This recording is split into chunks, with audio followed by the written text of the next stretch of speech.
Bab 789, seluruh klan mati.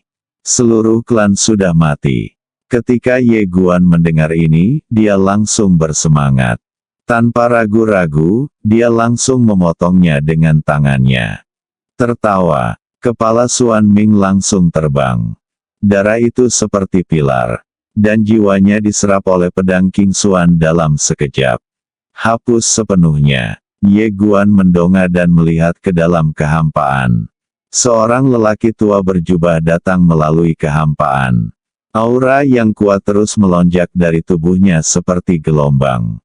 10% keadaan ketuhanan. Ye Guan sedikit terkejut, karena dia menemukan bahwa 100% keilahian di sini jauh lebih kuat daripada 100% keilahian di peradaban hutan. Tidak harus dikatakan bahwa tidak ada perbandingan sama sekali. Tampaknya memikirkan sesuatu, Ye Guan menoleh dan menatap orang di sampingnya, pergi ke menara. Yinian menatap lelaki tua di kejauhan, mengangguk sedikit, oke. Setelah mengatakan itu, dia langsung memasuki menara kecil. Dia benar-benar tidak terlalu tertarik berkelahi, dan dia belum pernah ikut berkelahi. Setelah memasuki menara kecil, Ye Guan memandang lelaki tua berjubah di kejauhan. Yang terakhir menatap Ye Guan dengan matanya seperti pisau, aku ingin seluruh klanmu dimusnahkan. Sebelum dia bisa menyelesaikan kata-katanya, tiba-tiba, ruang dan waktu di depannya terbelah, dan dalam sekejap, sebuah pedang muncul di hadapannya tanpa peringatan apapun. Yi Jian. Kali ini, dia tidak menggunakan pedang niat karena dia ingin bertarung melawan pembangkit tenaga listrik sejati di alam ketuhanan 100%. Pria tua berjubah itu sedikit menyipitkan matanya, melambaikan lengan bajunya, dan kekuatan mengerikan langsung melonjak.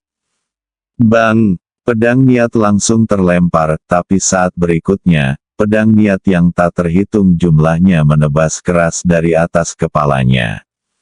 Ledakan, lampu pedang yang tak terhitung jumlahnya hancur, dan lelaki tua berjubah itu terguncang mundur ratusan kaki. Tapi saat berikutnya, lelaki tua itu tiba-tiba mengambil langkah ke depan, meninju, dan bekas tinju langsung mengenai Ye Guan. Dengan pemikiran di benak Ye Guan, ribuan niat pedang berubah menjadi perisai mental untuk diblokir di depannya.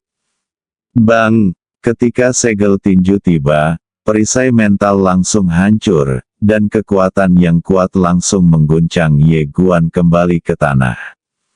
Orang tua berjubah hendak mengambil tindakan lagi, tetapi pada saat ini, ruang dan waktu di sekitarnya terbelah, dan hampir 10.000 pedang niat keluar. Kilatan keganasan melintas di mata lelaki tua berjubah itu, dan dia mengeluarkan suara gemuruh, seperti suara guntur. Dia menghentakkan kaki kanannya dengan keras, kekosongan itu langsung hancur, dan cahaya pedang yang tak terhitung jumlahnya hancur seketika. Tepat ketika dia hendak mengambil tindakan lagi, dia sepertinya merasakan sesuatu. Dia tiba-tiba mengangkat kepalanya dan melihat ke arah Ye Guan di kejauhan. Pada saat ini, Ye Guan perlahan naik ke langit, dan di atas kepalanya, ada gulungan berbentuk pedang ditangguhkan. Gulir pedang galaksi. Begitu Ye Guan berpikir, gulungan pedang itu bergetar hebat dan berubah menjadi galaksi tak berujung yang melayang di belakang Ye Guan.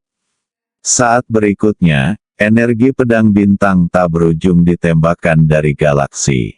Dengan berkah energi pedang yang tak terkalahkan, kekuatan energi pedang bintang ini telah meningkat pesat. Setiap energi pedang memiliki kekuatan untuk menghancurkan langit dan bumi. Melihat pemandangan ini, mata lelaki tua berjubah itu tiba-tiba menyusut. Dia tidak berani ceroboh lagi. Dia mengambil langkah ke depan. Patung virtual setinggi 1000 kaki muncul di belakangnya. Patung virtual juga mengatupkan kedua tangannya. Aliran api terus mengalir. Gemuruh. Sepanjang kehampaan, energi pedang dan cahaya api yang tak terhitung jumlahnya terus bertabrakan, dan seluruh kehampaan mulai dihancurkan dan dimusnahkan inci demi inci pada saat ini. Sama seperti ini, setelah sekitar seperempat jam, Ye Guan tiba-tiba berubah menjadi cahaya pedang dan menabrak patung virtual itu. Ketika lelaki tua berjubah melihat pemandangan ini, niat membunuh muncul di matanya, dia meraung, dan gelombang api naik ke langit dari patung itu. Ledakan. Dalam sekejap, seluruh medan perang yang kosong berubah menjadi lautan api. Dan saat pedang Ye Guan menyerang, gelombang api dan energi pedang yang tak terhitung jumlahnya tiba-tiba meledak, dan dalam sekejap, seluruh kekosongan mulai dimusnahkan.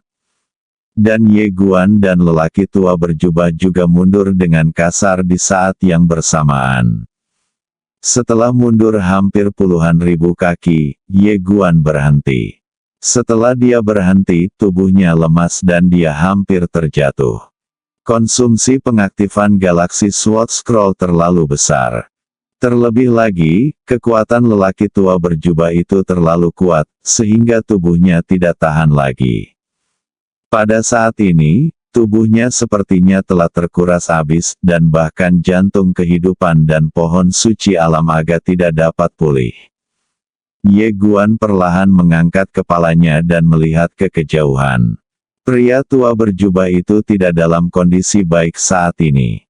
Patungnya telah hancur, tubuhnya dipenuhi bekas pedang, dan darah terus mengalir. Melihat Ye Guan, ekspresi lelaki tua berjubah itu tiba-tiba menjadi sangat suram. Tentu saja, dia lebih terkejut.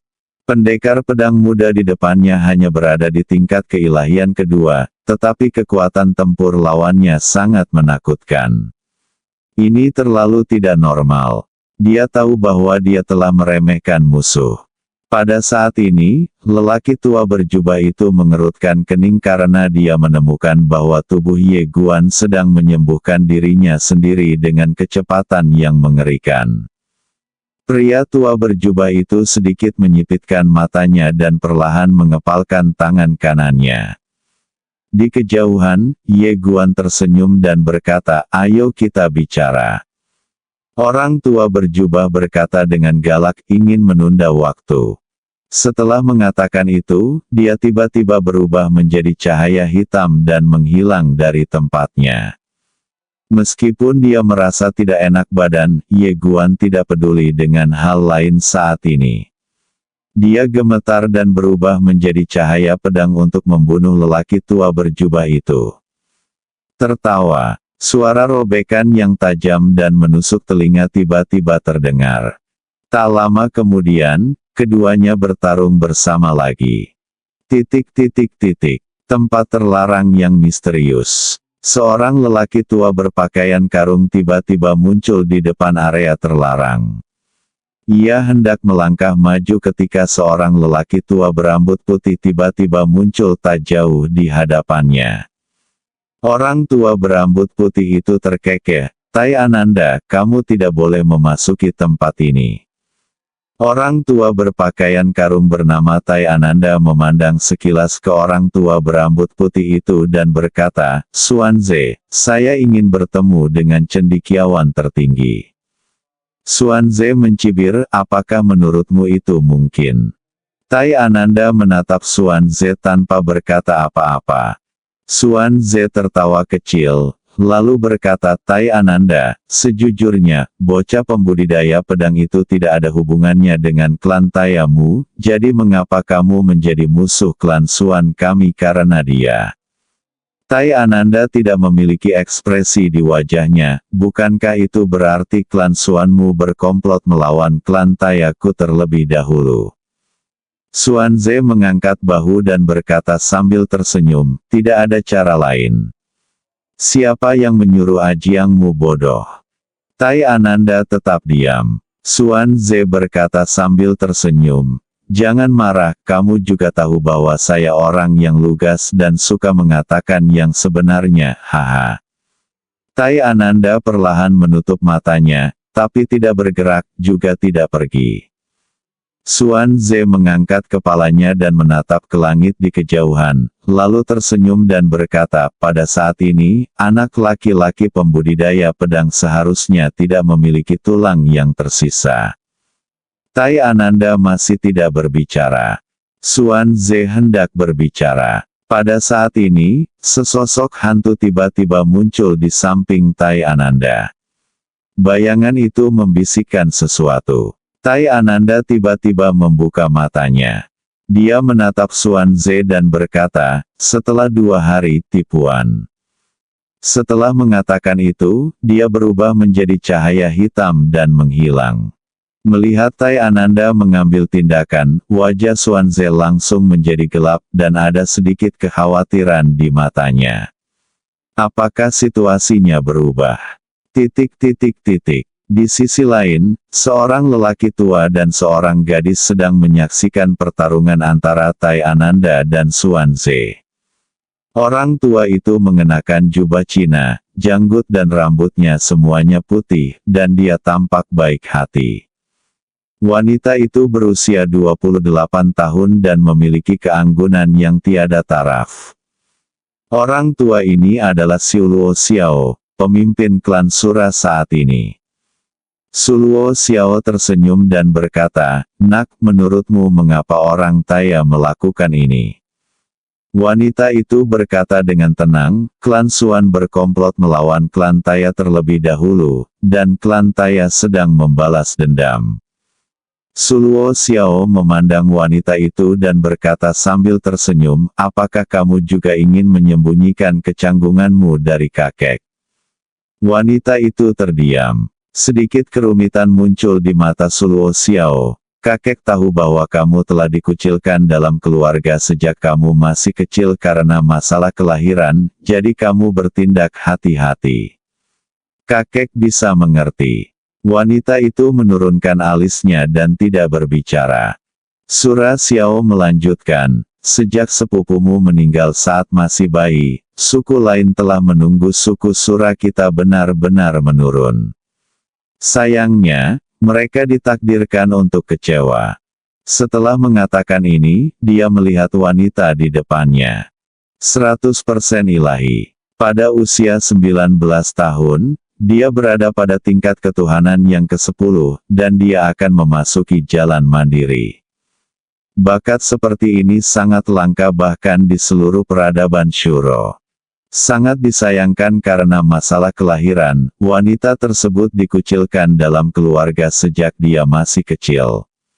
Selain itu, suku Shuro membunuh ibunya, oleh karena itu, dia tidak memiliki kesan yang baik terhadap suku Shuro selama ini.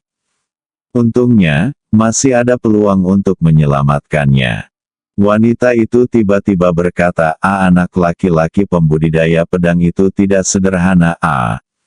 Xiuluo Xiao memandang wanita itu dan berkata sambil tersenyum, katakan padaku. Wanita itu berkata dengan tenang, pria ini berada di tingkat keilahian kedua, tetapi kekuatan tempurnya yang sebenarnya tidak kalah dengan tingkat ketuhanan yang ke-10. Jika demikian, cendekiawan tertinggi tidak akan terlalu menghargainya. Tidak hanya akankah cendekiawan tertinggi tidak terlalu menghargainya, bahwa peradaban kosmik tingkat 4 yang misterius tidak akan begitu menghargainya dan memberinya benda suci. Terlebih lagi, orang ini berani datang ke peradaban Shuro kita. Sura Xiao sedikit menyipitkan matanya. Wanita itu melanjutkan, dia sangat terlindungi, tapi dia berani datang ke peradaban Shuro kita. Apalagi setelah dia datang, menurut penyelidikan saya, dia hanya penasaran, tapi tidak kagum. Jelas dia telah melihat peradaban yang lebih kuat, atau itu, dia sendiri berasal dari peradaban kosmik yang sangat kuat. Sura Xiao berkata dengan suara yang dalam, level 4. Wanita itu berkata dengan tenang, itu bukan tidak mungkin. Wajah Xiuluo Xiao menjadi gelap. Wanita itu tiba-tiba berkata, Tentu saja, ini juga merupakan kesempatan bagi peradaban Shuro kita, karena pedang di tangannya pasti melampaui keberadaan peradaban kosmik tingkat ketiga. Jika dia mendapatkan pedang itu, kekuatan individunya akan meningkat secara kualitatif, dan bahkan bisa mencapai level baru dengan bantuan pedang itu.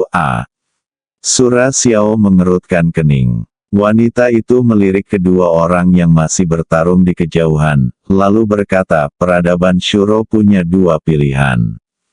Yang pertama berteman dengannya. Tentu ada resikonya, karena jika dia benar-benar berasal dari peradaban kosmik tingkat keempat, dia harus mengetahui lokasi peradaban Shuro kita. Kemungkinan besar dia akan membawa orang-orang kuat untuk menghancurkan peradaban Shuro kita di masa depan dia, dan gunakan benda suci itu untuk meningkatkan peradaban Shuramu dengan cepat. Sura Xiao berkata dengan suara yang dalam, jika dia benar-benar berasal dari peradaban kosmik tingkat 4.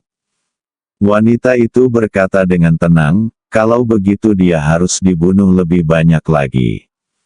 Sura Xiao tercengang. Wanita itu berkata, peradaban yang lebih tinggi memperlakukan peradaban yang lebih rendah tanpa belas kasihan, hanya penjarahan.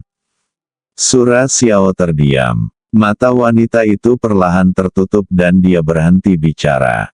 Dia belum mengatakan apapun. Musuh tidak diketahui dan sangatlah bodoh jika gegabah menjadi musuh, terutama karena pemuda itu datang ke peradaban Shuro tanpa permusuhan apapun. Jika dia punya pilihan, dia akan sama dengan maester tertinggi dan berteman dengannya. Peradaban tidak hanya bisa menjadi musuh, tetapi juga berbagi peradaban dan membentuk aliansi.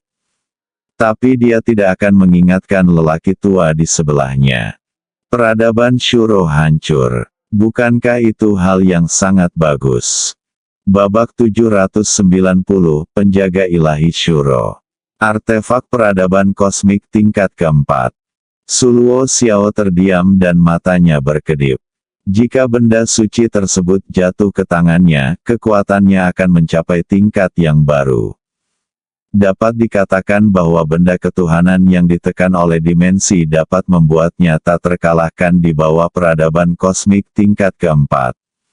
Jika benda ketuhanan berada di tangan orang kuat yang tiada taraf, secara alami ia tidak akan berani memikirkannya, tapi kamu Guan. Dia telah menyelidiki dan menemukan bahwa wilayahnya sangat lemah, tetapi kekuatan tempurnya cukup mengesankan. Orang seperti ini baru saja beruntung dan memperoleh objek ilahi alam semesta peradaban tingkat keempat dari peradaban penyihir. Dan di tangan orang seperti itu, hal ketuhanan semacam itu benar-benar menyia-nyiakan alam. Wanita itu melirik lelaki tua di sampingnya dan tidak berkata apa-apa. Setiap orang memiliki keserakahan dan keegoisan. Dan keserakahan serta keegoisan ini seringkali mengaburkan pikiran seseorang. Wanita itu menambahkan, klan Shuro dapat memperoleh keuntungan dari menjadi seorang nelayan. Suluo Xiao ragu-ragu sejenak, lalu berkata dengan sedikit cemas, cendekiawan tertinggi. Wanita itu berkata dengan tenang, jangan khawatir, dia tidak akan bertarung sampai mati dengan klan Shuro demi orang luar, karena itu tidak layak dan tidak ada alasan. Apalagi jika dia benar-benar melakukan ini, itu juga akan membuat merinding hati orang-orang beradab Shuro. Suluo Xiao berpikir sejenak, lalu berkata, benar. Alasan mengapa cendekiawan tertinggi dihormati oleh masyarakat peradaban Shuro adalah karena semua yang dia lakukan adalah demi peradaban Shuro. Jika dia benar-benar membantu orang luar, status dan prestisenya di antara masyarakat peradaban Shuro akan hilang. Sangat rusak. Di kejauhan, perang terus berlanjut. Ekspresi wanita itu tenang, dan tidak ada gejolak di matanya. Dalam kehampaan, Ye Guan dan lelaki tua berjubah masih bertarung. Pada saat ini, pertarungan antara keduanya telah memasuki puncaknya, dan seluruh kehampaan telah hancur berkali-kali. Orang tua berjubah juga menunjukkan api aslinya, karena baginya, disakiti oleh orang yang berada di tingkat ketuhanan kedua hanyalah sebuah rasa malu dan hina. Namun, semakin dia bertarung, dia menjadi semakin ketakutan, karena dia menemukan bahwa pendekar pedang muda di depannya memiliki kekuatan jarak dekat yang menakutkan.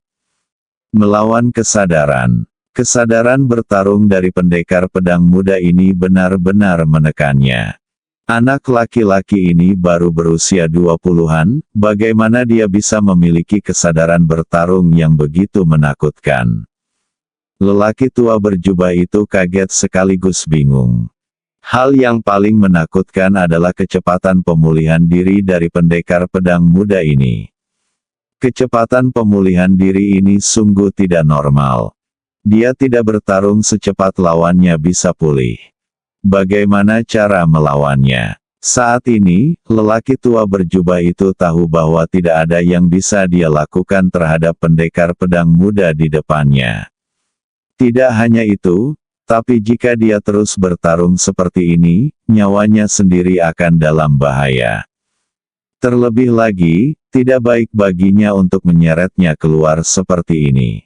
Setelah memikirkan hal ini, lelaki tua berjubah itu tidak mengambil tindakan lagi setelah memukul mundur Ye Guan. Sebaliknya, dia mengeluarkan jimat gelap dan menghancurkannya. Ledakan. Jimat itu langsung berubah menjadi seberkas api dan membubung ke langit, tenggelam ke bagian terdalam dari kehampaan. Di kejauhan, Ye Guan mengerutkan kening saat melihat adegan ini. Apakah orang ini akan menelepon seseorang? Orang tua berjubah itu menatap ke arah Ye Guan. Pada saat ini, dia sangat malu, dengan bekas pedang di mana-mana di tubuhnya, dan darah telah mewarnai seluruh jubahnya menjadi merah. Di sisi lain, Ye Guan, meski terluka pulih dengan cepat. Sebagai perbandingan, dia jauh lebih malu. Ye Guan tiba-tiba tersenyum dan berkata, "Ayo lagi." Setelah mengatakan itu, dia berubah menjadi cahaya pedang dan membunuh lelaki tua berjubah itu. Sekarang dia menjadi semakin bersemangat saat bertarung. Sudah lama sekali saya tidak bertemu lawan dengan level setinggi itu. Cocok banget untuk latihan. Melihat Ye Guan datang untuk membunuh, ekspresi keganasan muncul di mata lelaki tua berjubah itu. Dia gemetar dan berubah menjadi cahaya hitam dan mengenai Ye Guan. Ledakan. Kekosongan itu pecah sekali lagi, dan cahaya pedang serta cahaya hitam yang tak terhitung jumlahnya berguncang seperti gelombang kejut.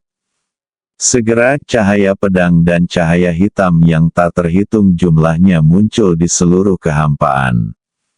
Kekuatan menakutkan bertabrakan dengan cara yang paling brutal. Setelah ini berlangsung sekitar seperempat jam, tiba-tiba, kekosongan di atas Ye Guan dan lelaki tua berjubah itu tiba-tiba retak, dan kemudian, beberapa napas kuat keluar secara langsung, dan kemudian, kekuatan menakutkan diarahkan ke Ye Guan. Itu meledak. Bang bang bang. Di lapangan, Ye Guan tiba-tiba mundur dengan keras, dan dia berhenti setelah mundur hampir 10.000 kaki. Saat ini, tubuhnya sudah retak, dan darah perlahan mengalir dari sudut mulutnya. Di seberang Ye Guan, selain lelaki tua berjubah, ada 3 pembangkit tenaga listrik teratas dengan keilahian 100%. Sebanyak 4 pembangkit tenaga listrik teratas dengan keilahian 100%. Ye Guan menyeka darah dari sudut mulutnya, lalu menatap lelaki tua berjubah di kejauhan. Lelaki tua berjubah itu menatap Ye Guan, "Bunuh." Mata Ye Guan sedikit menyipit, dan pedang King Xuan di tubuhnya sedikit bergetar, siap untuk digunakan. Berhenti. Pada saat ini, teriakan marah tiba-tiba bergema dari lapangan, dan kemudian, seberkas cahaya putih menerobos kehampaan dan muncul di depan Ye Guan. Orang yang datang tidak lain adalah cendekiawan tertinggi. Melihat cendekiawan tertinggi, orang-orang kuat dari klan Xuan segera berhenti. Mereka saling memandang, dan kemudian memandang lelaki tua berjubah itu. Saat dia melihat cendekiawan tertinggi, ekspresi lelaki tua berjubah itu langsung menjadi gelap.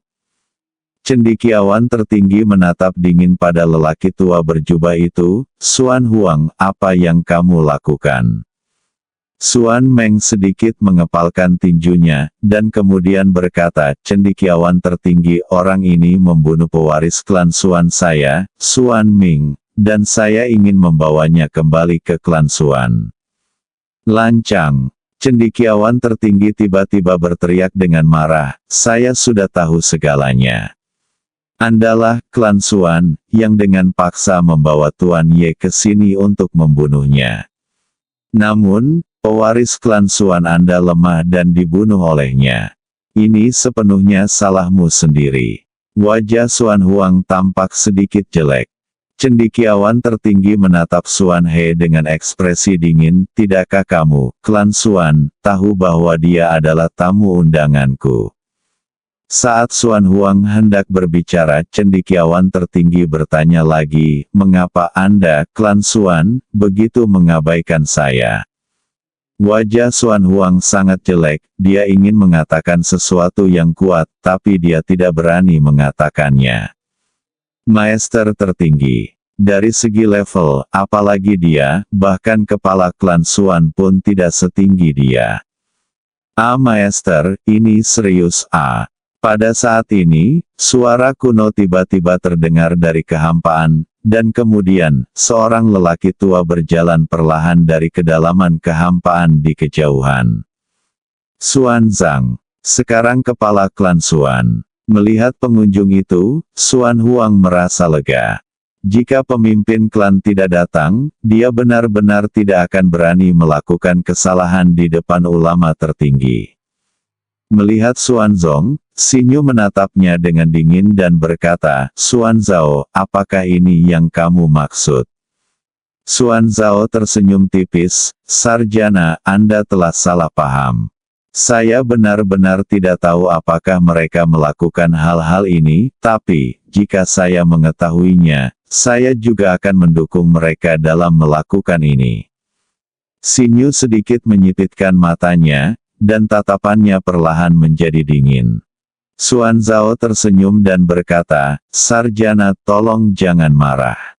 Dari awal sampai akhir, klan Xuan kami tidak pernah memusuhi Anda, bujangan, dan masalah ini tidak sengaja menargetkan Anda." Berbicara tentang ini, dia melirik Ye Guan di belakang Xinyu, dan kemudian berkata, "Bagaimanapun, dia membunuh pewaris klan Xuan saya, dan klan Xuan saya ingin membalas dendam padanya. Itu wajar dan benar, bukan?" Petik 2. Xinyu berkata dengan dingin, "Klan Xuan mulah yang pertama kali mengincarnya. Dia bertindak sebagai pembelaan yang sah. Menurutku tidak ada yang salah dengan itu." Xuan Zhao tersenyum tipis, "Jika bujangan ingin berbicara seperti ini, maka tidak ada yang perlu kita bicarakan." Begitu dia selesai berbicara, kekosongan di sekitarnya sedikit bergetar, dan kemudian aura kuat yang tak terhitung jumlahnya muncul di sekelilingnya.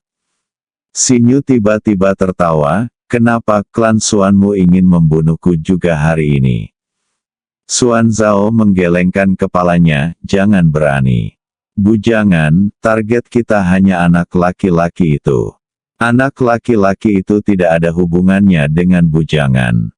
Tolong jangan ikut campur. Selama bujangan tidak ikut campur hari ini, bahkan jika kita, Xuan Clan, berhutang banyak padamu, bujangan, bagaimana menurutmu?" Xinyu menatap Xuan Zhu, "Dia diundang oleh saya.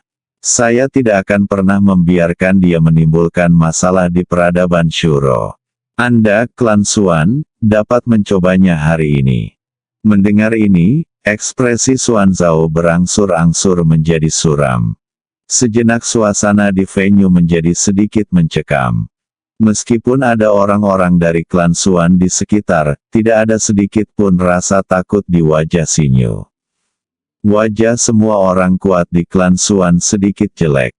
Mereka tidak menyangka bahwa cendekiawan tertinggi akan sangat melindungi pendekar pedang muda ini hingga dia bahkan menjadi musuh klan Xuan. Ini sedikit di luar dugaan mereka. Itu juga melebihi ekspektasi Xuan Zhao. Secara logika, hal ini seharusnya tidak terjadi. Menyerah. Xuan Zhao tidak pernah berpikir untuk menyerah. Masalahnya sudah ada di sini. Jika dia menyerah begitu saja, dia tidak hanya akan menjadi musuh bagi pemuda pembudidaya pedang misterius, tetapi juga menyinggung cendekiawan tertinggi. Sungguh suatu kerugian. Karena Anda sudah tersinggung, maka sakiti dia sampai akhir. Selama Anda mendapat warisan dari pemuda itu, semuanya akan sia-sia. Setelah membaca ini, Xuan Tiao memandang cendekiawan tertinggi. Cendekiawan, orang ini membunuh pewaris klan Xuan saya, dan dia adalah orang luar. Apakah Anda benar-benar ingin menjadikannya musuh klan Xuan saya? Xinyu berkata dengan tenang, mengapa berbicara terlalu banyak omong kosong? Jika klan Xuan Anda ingin mengambil tindakan, lakukan saja. Xuan Zhao menatap Xinyu, matanya perlahan menjadi suram. Mata orang-orang klan Xuan yang kuat di sekitar mereka secara bertahap menjadi lebih dingin pada saat ini. Di samping Xinyu, Ye Guan ragu-ragu sejenak, lalu berkata, Nona Xinyu, masalah ini. Xinyu langsung menyela Ye Guan, saya mengundang Anda untuk datang ke peradaban Sura. Saya memiliki tanggung jawab untuk melindungi Anda. Jangan khawatir, tidak ada seorang pun di peradaban Sura yang dapat menyakiti Anda kecuali saya mati. Kamu melirik Xinyu, sedikit terkejut. Xinyu menoleh untuk melihat Xuan Zhao, tunggu apa lagi? Setelah Xuan Zhao terdiam beberapa saat, dia berkata, Sarjana, karena kamu bersikeras membantu orang luar, maka kami, klan Xuan, tidak punya pilihan selain menyinggung perasaanmu. Setelah mengatakan itu, dia tiba-tiba mengambil langkah ke depan, dan aura menakutkan langsung mengunci Xinyu. Ciptakan yang kuat sendiri. Hampir di saat yang sama, Xinyu tiba-tiba mengambil satu langkah ke depan dan berteriak dengan marah, di mana pengawal ilahi Shuro. Ledakan. Di luar kota Sura, puluhan ribu patung yang memegang cangge tiba-tiba bergetar, lalu perlahan membuka mata mereka. Dalam sekejap aura menakutkan memenuhi udara, mengguncang seluruh alam semesta peradaban Shuro. Dalam kehampaan, wajah Xuan Zhao berubah drastis, dan dia berkata dengan ngeri, apakah kamu gila? Kamu benar-benar membangunkan penjaga ilahi Shuro. Bersambung.